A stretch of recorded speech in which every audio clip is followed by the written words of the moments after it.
Alright, we're here in North Mobile County on a private landowner. There's about 600 acres here that we're going to treat today for Cogon grass. This is a 3 to 4 year old, maybe 2 or 3 year old loblolly plantation that we're going to go out in here, and we're going to spray a 0.5% mix of imazapyr with a 1% methylated seed oil over the top of it. And then further down the road there, part of this tract has a 7 to 10 year old loblolly plantation, and we're going to be spraying 2% Roundup along with that imazapyr and methylated seed oil in that too. So we'll be here, have a pretty good day, got some cloud cover, it's not so bad, so we're going to get started.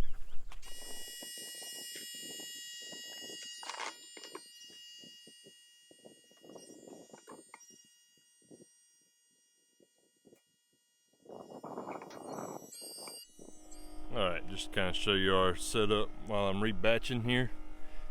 I use these 50-gallon skid type sprayers from FS Manufacturing. Originally they come with a Honda motor on it, but this is like the 5th year of service for this one, and I'm on Harbor Freight motors. Those Predator motors are pretty reliable. Been happy with them. Anyway, so 50 gallons, I got these two boomless nozzles, one left and one right. I cover about a 40-foot swath with both of them, or 20 foot out each side. Like I said, we're mixing this 2% glyphosate, about a 0.5% arsenal, and then 1% methylated seed oil. Running these Polaris Rangers. They are tanks, and I put them through quite a bit, so I am a testimony to Polaris Ranger and their toughness, and they are work machines, and mine get put through it, buddy. I'm here to tell you. So that's it. We carry about 500 gallons of water with us every day.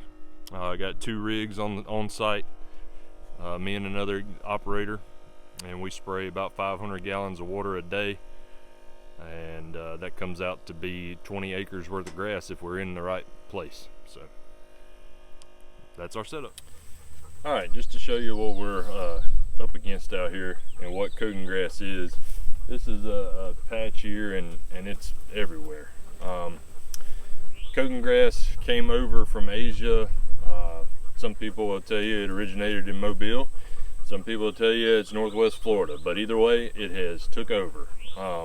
It come over from Asia as packing back in the early 1900s, and it quickly spread from there, and even municipalities used it to like control erosion on roadsides and stuff, and they thought it was a good thing. And even people tried it as graze for cattle, but it's not good for anything. You can see how thick it grows, and that's kind of a good way to identify it, is this thick patch. Usually grows in a circle if it's not taken over everything yet. It's growing in a circle. But really the best way to identify it is if you get a blade and you look at the center vein in this blade here. You can see how it's kind of offset to one side. It's not symmetrical. That's a good way to identify it. It's got the same ridges like sawgrass or some of that stuff, so it's real abrasive when you rub your hand against it. But anyway, what this stuff does, it grows and it chokes out everything native, all your quality browse and vegetation. It's going to choke it out and eventually take over the forest floor and choke out tree seedlings and everything else. And then as is the case here in Mobile County, we're pretty apt to wildfires. They got a lot of people, especially in North Mobile County, and I know around Grand Bay and stuff, a lot of arsonists, a lot of pyromaniacs going around. And if this stuff catches with a head fire, your stand of timber's toast. You know, this burns hotter than anything else in the woods, and it'll burn up a mature stand of timber pretty quick if it's not under control. So that's what we're trying to do. We're just trying to maintain it, really, but we want to get rid of it. It takes a couple years treatment to get rid of it, 2 or 3 years in a row to get rid of it. So we're working on it, and we are eat up with it here in South Alabama. All of the whole state of Florida, Alabama from pretty much Montgomery down has got it, and you got, if anybody's watching this from up north, be looking for it. And then Mississippi, I'm sure, is the same way, but it really is getting overlooked, and it's going to be a huge problem if we don't try to get on top of it.